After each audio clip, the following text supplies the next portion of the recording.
Comment est-ce que tu peux installer le Storytime et commencer à faire des milliers d'euros sur ta boutique Shopify? Ça va être un tutoriel assez rapide et la première étape, ça va être de se rendre sur story-time.com, de choisir sa formule sur cette page-là et ensuite on se retrouve sur l'espace membre où tu seras redirigé vers la page installée. Alors il y aura bien évidemment une vidéo pour t'expliquer, mais je vais quand même te remontrer comment faire. Alors il faut que tu cliques sur ce bouton, donc version basique, ça va te télécharger le Storytime juste ici et ensuite il va falloir que tu l'importes sur ta boutique Shopify. Donc là dans bibliothèque de thème, tu fais ajouter un thème, importer un fichier compressé et là tu mets directement le fichier que tu as téléchargé. Tu ne l'ouvres pas, tu ne le dézippes pas, il faut le laisser tel quel. Ensuite, ce qui va être important, c'est de mettre correctement le nom de domaine sur ton espace membre, sinon tu auras un message d'erreur. Donc le message en question, ce sera celui-là.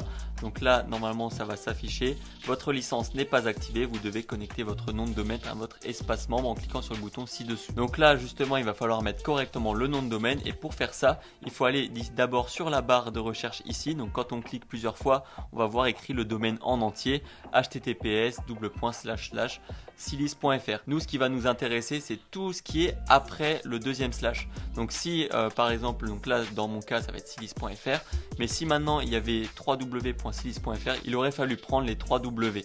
Donc là en l'occurrence c'est pas le cas, donc il n'y a que ça qui va nous intéresser.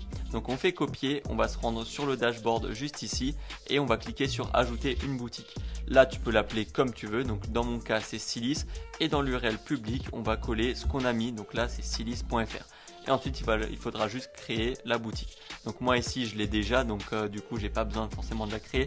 Je vais juste le remettre correctement. On peut bien évidemment du coup modifier tous les liens qu'on a mis ou même les supprimer si besoin. Et ensuite tu auras accès à l'espace membre et au Storytime normalement. Donc là si j'actualise, ça devrait normalement fonctionner. Ça fonctionne parfaitement et le Storytime est bien installé. Si jamais tu veux te le procurer, il se trouve dans la bio, tu auras 7 jours d'essai gratuit et surtout n'hésite pas à liker et à t'abonner pour ne pas manquer les prochains tutos.